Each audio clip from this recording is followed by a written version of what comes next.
But today is a great day, and we're excited about the addition of the young men that have come into the program. We're able to identify early through the process and evaluate and really focus in on key positions and key needs. What's happening? What's happening? Welcome back. I know why you're here. Know why you're here. You come for the gospel. But God damn it, you up the choir and pass around a collection plate. So I'm going to give it to you. If you looking at this face and listening to this voice, you are officially tuned in to the best kept secret in sports talk. I am smoking. You are officially on the hot seat. What we doing on the hot seat, you ask? Y'all know the routine, man. Say it with me. We set somebody's ass on fire. Who are we setting on fire today? My Florida State Seminoles. Yes, sir. We're bringing a reoccurring guest back to the hot seat. We're going to talk about Florida State, Mike Norvell, and their first recruiting his first recruiting class for the 2020 cycle. So, it's a lot I want to talk about, man. A lot of the things I want to dissect. So let's go ahead and dive into it, man. Paying homage to the ghost to my left and my right. Class is in session. So like I said, Mike Norvell just reeled in his first recruiting class. It's average. It's average as shit.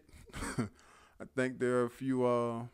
He found some gems, I believe. I believe we have one top shelf athlete. I think we have a game changer in relation to Demore Tate. I spoke about him in the early signing day show we did, but post early signing day rather, I think this is going to be the norm when you look at what happens after the early signing day period. A lot of probably what you would call average athletes, average kids, their importance grows, it expands. So you see coaches scurrying around, running around like a chicken with their head cut off to get these guys on campus, showing why this is the program for them and things of that nature. And I think that's what you saw a lot of Mike Norvell doing. And I'm not saying I'm against it. I'm not saying I have an issue with it. I'm just saying this is what we are. I believe strongly that recruiting is indicative of where the state of the program is at that time. So when you look at the Georgias of the world, the LSUs, the Alabamas, the Clemsons, you look at where they are religiously in recruiting every year. Then you look at their performance on the field every year. These are programs who routinely have 10-win, 11-win seasons for the most part at some point in the season, at least not for the duration of the season. They're in the conversation for national championship. They're in the conversation for playoff contention. Well, we haven't had too much to be excited about here at Florida State in the last 3 years. We have had too much to be happy about. I think now our recruiting is starting to mirror that. And people either have an unrealistic expectation of what they want Mike Norvell to do this season, or they just don't have a good grip on reality. It's one or the other, if not both. Even with it being average, I'm okay with it being average, and here's why. If you remember, and I don't like breaking up the past too often, but I think now it's fitting as it relates to the point I'm trying to make, so bear with me.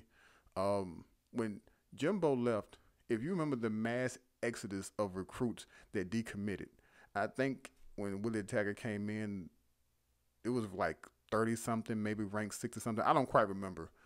But miraculously, he was able to get that class to be the 12th ranked recruiting class in the nation. I'm sorry, the 11th ranked recruiting class in the nation. That was crazy. I don't give a damn who the coach would have been at what school. Number one, that couldn't have been the expectation. Number two, to see what he did and how he was able to pull that class together, that was nothing short of astounding. That's not the norm. That's not what you should expect to see in a transitional period. My expectation is for everybody who is there to leave, and he's going to bring in his own recruits. No, that's not going to happen, but that's what my expectation is. What I saw happen when Jimbo left, I think that's what should normally happen, based off the fact that, let's be honest, man, kids don't commit to the school, and we need to stop expecting that, and more importantly, we need to stop pushing that bullshit upon those kids. Commit to the school, not the coaches. That's not how this works. Recruiting, to me, is a business decision. I don't give a good goddamn what the school is. Almost, if not every high school athlete who's going to play football at whatever division, at whatever conference, has aspirations of some point of going to the next level, that being the NFL. This is a business decision. Who can get me to the next level the quickest? Where can I go get the shine the quickest? Who can facilitate to the need of me wanting to get NFL, money, fame, whatever, everything I want in life? Who is going to be the vehicle to get me there? This is probably the only time in life where you'll be literally able to choose your own coach. So fuck the school. The school doesn't really matter. It's the program and the coaches who are there who are going to put you in place to succeed. So when a coach leaves, theoretically, I expect the recruit to leave. And I don't have a problem with that. So when you have a Mike Norvell come in, you look at the Jalen Knightons of the world, you look at the Keyshawn Greens, the Marvin Josephs. That would hurt y'all. Shit. I look at those kids and I think to myself, there's probably a better situation out there for you, realistically speaking. I don't think most folks look at it that way. Now, as a fan, of course, I want all those kids to stick, right? For a few reasons. But even with the fan in me removed, let's be honest. Let's use Marvin Joseph here as an example. Marvin Joseph decommits from Florida, commits to Florida State. Mike Norvell comes in. And like I said, I think Mike Norvell was hired somewhere around the first week of December. Maybe December 7th, December 8th, somewhere in that nature, right? Marvin Joseph was offered from Tennessee somewhere in April. So you're looking at the early signing day period happening December 18th. Mike Norvell had literally 10 days to convince that young man to stick and stay at Florida State, to whereas Tennessee had already had a relationship with this kid for at least 7 months. At least. 10 days, 7 months. So, you know what? No offense, Mr. Norvell. I got no issue with you. I just don't know you. But here, I got Coach Rump. I got Chris Winkie over here. I know I built a relationship with Jeremy Pruitt. I'm going to take my talents over here. That makes all the sense in the fucking world. You don't whiff on nobody 2 months in. You don't whiff on nobody 10 days in. Because that word is starting to be tossed around too loosely, and it's tossed around with no definition. It's tossed around with no context. Here's what whiff really means, all right? So y'all pull up a chair and sit down. Get your pad and pencil out. This is what whiff means. If I am a coach and I have been heavily recruiting this kid and I spent an exorbitant amount of time, hey, come here. Hey, we want you. Hey, you can help us do blah, blah, blah, blah, blah. All the wolf tickets they sell these kids, and a rival school, let's just say Florida, comes in. Well, scratch that. Let's just say Miami. Miami comes in, they're telling the kid the same thing. Signing day comes, that kid signs with Miami. That's a whiff. Miami and Florida State are on the same level, so to speak, right now. They're recruiting a lot of the same kids. Here's an example. Tyler Davis and Will Putnam were recruited by Florida State heavily. And that it's not just because they were great players. They were great players who were going to help us out at positions of need. We all know how I feel about the offensive line.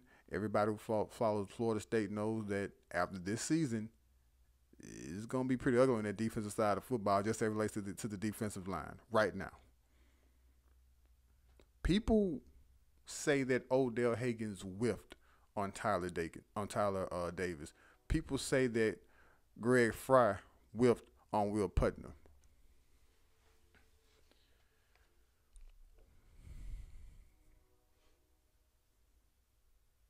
National title contender Clemson, 5-7 Florida State. Let's try this again. National title contender Clemson, 5-7 Florida State.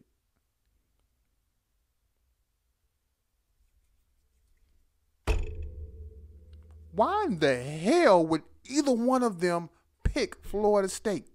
Now, your immediate rebuttal probably is, why recruit them then?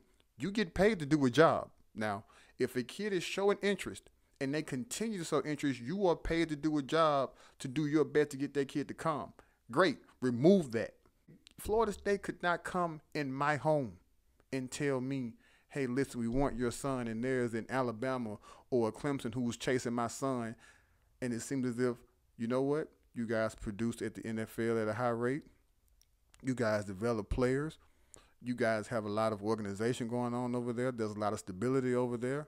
Because at the end of the day, I'm going to give you my child.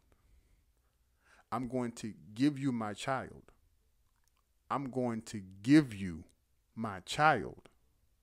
So if I'm going to give you my child, I'm going to make sure that I'm putting my child in the best possible situation to succeed.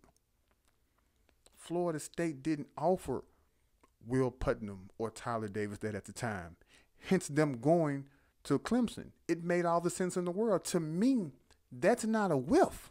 And I understand, and I'm not removing the argument that there were a lot of resources and a lot of time put into getting those kids, so it seems as if you missed out. They did. Because, again, they're great players, also great players who would have provided something at a position of need. I understand that. But realistically speaking, I think Tyler Davis liked Odell Haggins a great deal. I think he liked the school a great deal. At that time, Clemson was getting ready to put their 4 down linemen into the NFL.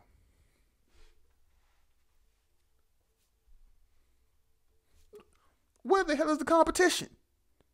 They would get the 4 down linemen, Farrell, Lawrence, Wilkins, I'm forgetting some goddamn body. All 4 of them went to the league. 2 of them went in the first round, maybe even 3 of them. I know for certain. I can't believe the Raiders actually picked Farrell for us. Anyway, why in the hell would I send my child to Florida State looking at what Clemson has done, looking at what they do, and what they're going to continue to do? To me, that's not a whiff. That's a kid and their parents using logic and common fucking sense. I don't see that as a whiff because at the end of the damn day, it made no sense for either one of those kids to come to Florida State. Had they done it, great. Yes, woo! Let's get some more of that shit in there. It just didn't make any sense. Now, if you look at, let's just say Willie Taggart's still here. Hold on. Don't shoot me. Let's just say Willie Taggart's still here. Jalen Knight decommits, goes to Miami. That's a whiff. Not only did you lose a commit, you lost a commit at a position of need, a blue chip recruit, and he went to the rival. That is a whiff of epic proportions. Kind of like when Dexter Fowler shunned Florida State and went to Florida. That's a whiff. All right? That's something where you can say, you know what? We actually were recruiting a kid and we lost him to a school on the same level, offered a lot of the same things we did. We poured in, we invested a lot of time into the kid, and he went elsewhere and looked right from up under our noses. That's a whiff. Stop throwing out. We speak in hyperbole so much, and we use so many different superlatives and adjectives to describe how we feel and what we think somebody did or didn't do. And a lot of times, it's misplaced aggression. It's misplaced anger. I get it. You want a kid. You're pissed off we didn't get him. So fucking what? That does not mean do not have context when you make these goddamn assumptions and you make these assertions about these coaches doing whatever, or at least in this case, not doing whatever. It's not fair. I understand you being a Florida State fan. I understand you're not being accustomed to seeing what's going on at Florida State. I understand you're not accustomed to seeing 16 3-stars in one class. And while we're on the subject of 3 stars, I don't know which one of y'all started spreading the lie that Clemson won their 2017 national championship with a bunch of 3 stars, but you're going to hell. You're going to hell in a gasoline catsuit. You're going to burn there for a long time. I smell your flesh right goddamn now. You are going to hell. Go pull up the depth chart. You know what? Down the depth chart. Go pull up the starters. Go pull up the starters for that Clemson team. of course, on the offensive side of the ball, the defensive side of the ball, you'll see some 3-stars. You won't see a lot of them. Tavis Scott wasn't a 3-star. Mike Williams wasn't a 3-star. Deshaun Watson wasn't a 3-star. Ben Boulware, Wilkins, like all those. Listen, I'm just naming a few. Of course, you got your Leggett's, and stop telling these goddamn lies. Because because I think people know that you can just spew rhetoric and people won't go back and fact check. You just go out here and lie and throw shit and up against the wall and see it stick because people won't go back and actually look. I didn't even have to go look, but I decided to just to get a number. There are 3-stars on every goddamn team in the country. So, of course, there were 3-stars on those teams. But to say that they won a national title with 3 stars just to say that Mike Norvell is going to be able to do the same thing, stop. Stop. Don't come here peddling that bullshit. Even if you want to just look at the classes, right? Go back to 2014 and look at Clemson's class. From the looks of it to me, they only had 7 3-stars in that class. That would be the class. That would be the junior class for 2017, right? That's the class that Deshaun Watson in. Go back a year further, 2013. They had 9 3-stars then. Add that together. That's 16 3-stars. They had 16 3-stars in 2 years. Florida State had 16 in 1 cycle. Mike Norvell is not, I repeat, Mike Norvell is not going to win a national championship with this class. If he does, I will eat this fucking microphone. No seasoning. Even while it's plugged up. Everyone just needs to curb their expectations. I think when you look at what Mike Norvell was able to do in the early signing period, I think he flexed a little muscle there. I think what you saw him do with Chuba Purdy, I think that was impressive. For you to go in and get a kid, and like I said this before, you go in and get a kid, and Louisville centered their he was the gem of the Louisville recruiting class, and he yanked them. That's the brand. That's the Florida State symbol. That's Florida State being Florida State through and through. That's you flexing Florida State's muscle. That shows what, in a vacuum, what Mike Norvell can do.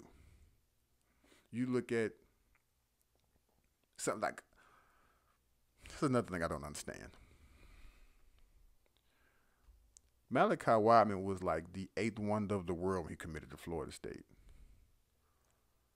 He doesn't sign early signing day. We don't really need him. Got Tamari and Terry coming back. Still got Abusement Park. Signing day approaches. Is he really a miss?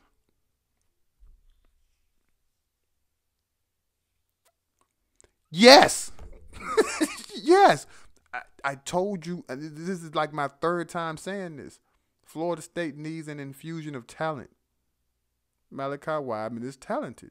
Malachi Wideman, to me, has superstar written all over him. That's what his ceiling is. Whether he gets there or not remains to be seen. But that kid can be really, really good. So, yes, we missed out on him. But that's not something you hold Mike Norvell. I don't give a damn if you want to talk about Ron Dugans. That's not somebody you hold him accountable for. He just got here. What type of goddamn relationship do you expect Mike Norvell to have with a Malachi Wideman, knowing that he just got here? He got here 10 days before the early National Signing Day period, right? So, you know what? I committed to Willie Taggart. I committed to the old regime. They're no longer here. Let me go out here and see what's out here for me. I think that makes goddamn sense. Just because a kid decommits, that doesn't remove the fact that we probably still needed him. Just because Jalen Knight decommitted, that doesn't remove the fact that we still needed him. Just because Keyshawn Green decommitted and went to Nebraska of all goddamn places, that doesn't mean we still didn't need him. But that also doesn't mean in return that you can put this on the shoulders of Mike Norvell. People, that makes no fucking sense. Listen at what you're saying. Listen at, because this is coming from a guy who's still in wait and see mode. I'm not taking up for him. I'm just saying, just by what you all spew out here every chance you get on Twitter, on the blogs, on the message boards, that doesn't make it right. And although the class is average, that doesn't mean it's bad. Like, there are some gets in this class that I think are going to be really beneficial for Florida State. I'm super excited about getting Corey Rand. I've heard the name for a while. Me living in Louisiana and being from Louisiana, I've seen him a few times. A wise man once said, "Speed kills," and that kid has an abundance of it. I think Scott is better than advertised. I think he has a chance to be really, really good. I like the Lundy kid they got. I am really high on TJ Davis. I think he has a shot to be a really, really good Florida State Seminole. You look at what he was able to do in the running back room, getting LaDainian Webb, getting Corbin to come back in the fold with Florida State, securing Lawrence to a Philly. The running back room was in a whole lot of trouble when he got here. He's at the very least added depth. Whether you want to talk about talent or not, that's another conversation for another day. And whether you agree with me or not, facts are facts. You can't dispute the fact that when I mentioned Will Putnam and Tyler Davis, you can't dispute the fact that Florida State was just not in a position to reel those kids in, because Florida State is light years away from competing with Clemson. You can't dispute the fact that if you have a longer standing relationship with this coach, it probably makes more sense for you to go play for that coach versus a coach you probably either never heard of, don't know, or have no relationship with, period. Those are facts. Even with me being in wait and see mode, I still understand that there has to be some type of reason to my expectations. And I don't really have any expectations when it comes to recruiting for a guy who's only been here 2 months. Whatever he was able to do, great. I looked at it as a plus. If you were able to hold some of these kids in who didn't know you and had never had a conversation with you, when you were able to speak with them and they were sold, wonderful. This is going to be an uphill climb. It's not going to happen overnight. He has a lot of steam. Well, I think he has a lot of steam to 2021 class. Because, that Brandon Jennings kid, God damn. Yeah. That kid's good. Getting him in the fold early is really, really important. Me personally, I think Altmaier's ceiling exceeds Rodemaker and Purdy. I think that kid's ceiling is really, really high. And you can tell that staff, who hasn't been there together for a full 2 months, you can tell that they've done their diligence and they went out and tried to build relationships with the 2021 class, because they know they win 8-9 games. They were in prime position to start getting blue chip athletes. I don't want to just say top 5 finish. I don't want to go that far, but top 15, top 10, at the very least, that means you're trending in the right direction. That means you're making some type of traction. The more you win, the better type of kid you'll be able to get, the better type of athlete you'll be able to come on your campus, visit regularly, and commit. That's what we're on the road to. And I think some people are losing sight of that out of the sheer excitement of getting that Mike Norvell on campus. I'm not going to tell you how to be a fan. Be excited. But at the same time, at least be fair to the damn man. Shit. Calm down. Pump your brakes. Take a step back and understand, I can't stress this enough. Where you are as a program will mirror where you will be in recruiting. Florida State has a 22nd ranked recruiting class in the country. That sounds about right. So that's it. That's all the time I'm giving you. That's all the time I got. Please follow me on social media, on Twitter at the Hot Seat 19, on Instagram at the Hot Seat 19. Y'all are wild in those comment sections up under these YouTube pages, man, but I love it. I appreciate all the feedback, good, bad, or indifferent. I engage in as much conversation with you as I have time to. I appreciate you sitting here pressing play. I appreciate you watching me. I appreciate all the love of the guys who I talk to consistently every day. You guys know who you are. I appreciate it, man. So until next time, y'all be good.